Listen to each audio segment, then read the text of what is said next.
Jadi ternyata ketika kita diminta oleh Allah menunaikan sholat, itulah cara kita memohon, Bu. Itulah waktu kita meminta. Dan dahsyatnya dalam sehari itu 5 kali ditungguin, Bu. Mana ada manusia di muka bumi ini buka pintu rumahnya 5 kali sehari cuma untuk memberikan apa yang dibutuhkan. Sesoleh-solehnya Ustadz, gak ada yang mengatakan, ayo 5 kali sehari datang aja ke rumah saya. Kalau butuh apa-apa ambil. Butuh kulkas, ambil kulkasnya. Butuh TV, ambil. Gak ada begitu. Allah itu maha baiknya, 5 kali sehari dipanggil. Dari subuh sampai zuhur. Kita bangun tidur aja, punya masalah nggak? Ayo minta. Disuruh sholat 2 rakaat. Dan sholatnya nggak usah banyak-banyak, 2 rakaat aja dulu supaya nggak ada beban.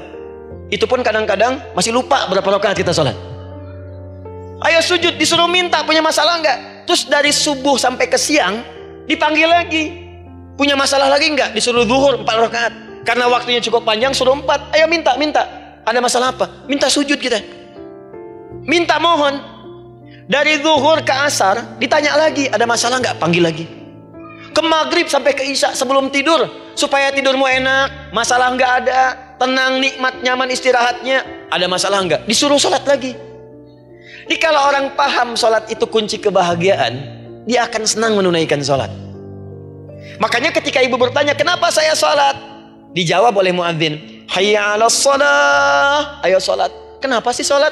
Hayya 'alal falah. Yuk bahagia. Ayo tenang. Yuk dapatkan apa yang kamu inginkan. Falah. Jadi kalau orang paham sholat itu menyelesaikan persoalan, tentu orang akan berbondong-bondong semangat untuk menunaikan sholat. Cuman sayang segelintir orang itu menilai sholat sebagai beban. Jadi sebagai kewajiban beban saja, makanya sholatnya nggak nikmat. Karak tadi duhur, ayuna asar doi. Tuh. Ya bagaimana doanya bisa dijawab? Anda datang pada orang, tapi datangnya dengan marah-marah, datangnya dengan mencelanya. Ya bagaimana dia bisa memberikan kebutuhan Anda? Anda datang pada Allah dengan niat yang tidak ikhlas. Setelah itu kemudian menggunjingkannya, bagaimana bisa dijawab? Tuntutan tinggi, tapi datang tidak membawa prestasi, ya bagaimana bisa diberi? Paham ya? Nah ini bagian pertama. Jadi cara pertama, respon kata Allah, seruan Allah. Rumus pertama sholat.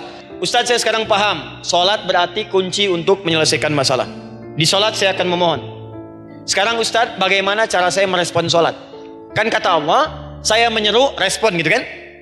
Kita dipanggil sholat nih, Allahu Akbar, dipanggil. Bagaimana cara meresponnya? Sebelum minta. Awas, ibu ingin datang mengajukan proposal, datang kepada wali kota, datang kepada gubernur, datang kepada presiden, datang kepada menteri sebelumnya. Bukankah ibu mempersiapkan diri? Penampilan ditata, proposal dibagus-bagusin, itu kan? Yang paling hebat itu kadang-kadang malam-malam latihan depan cermin. Bapak wali kota yang saya hormati, lihat semuanya tuh. Dan yang paling luar biasa, maaf ya, janjian jam 7 dengan Pak Wali Kota, datang jam 6 ke Balai Kota. Sekarang ibu punya janji dengan Allah. Janji itu sudah diketahui sebelum pertemuannya. Kalau tidak percaya, 5 waktu ini ibu sudah hafal, Bu. Ya, bahkan disuruh ngapalin oleh Allah. Buka Quran surah ke-4. Surah ibu, surah mama, An-Nisa. Ayat 103, Quran surah 4 ayat 103. Fa idza qadaytumus salata fadhkurullaha qiyaman wa qu'udan wa 'ala junubikum fa idza tma'nantum fa aqimus shalah. Lihat ujung ayatnya. Innas salata kanat 'alal mu'minina kitaban mawquta. Sungguh semua waktu salat itu telah ditetapkan waktunya bagi orang beriman. Itu terjemahan biasa. Kalau terjemahkan pakai ilmu balaghah, sungguh orang beriman itu hafal waktu-waktu salat. Tahu waktunya. Apalagi kalau di waktu itu ibu punya kepentingan, pasti hafal. Kalau ibu benar memprioritaskan sholat dan menilai sholat sebagai solusi hidup, menilai sholat sebagai kebutuhan, ibu pasti akan hafalkan itu, Bu. Nih ya, ibu dapat bagian arisan nih, bulan ini misalnya. Dan memang bagian jatah ibu, demi Allah saya katakan, sebulan sebelumnya ibu sudah hafal tanggalnya kapan. Bahkan di kalender tuh diwarnain. Papa, bagian mama nanti bulan ini. Tuh. Dicatat semua, di tempat siapa, jam berapa, datang dengan penuh keceriaan dan kebanggaan. Luar biasa. Hanya untuk urusan dunia yang itu habis gitu. Jika dia tidak meninggalkan ibu, ibu yang meninggalkan dia duluan. Sekarang 5 kali sehari semua diberikan, bahkan lebih daripada dunia dan seisinya. Harusnya sih wajarnya dihafalkan waktunya, dan ibu hafal.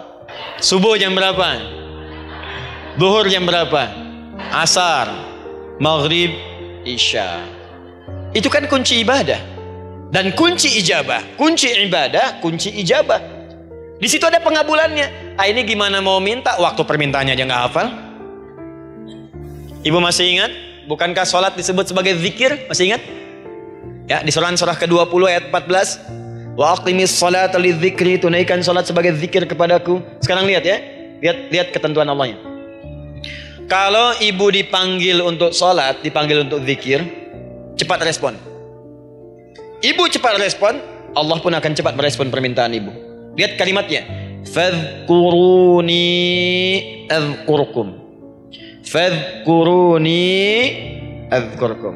Kalian mengingat saya, maka saya pun akan ingat dengan kalian.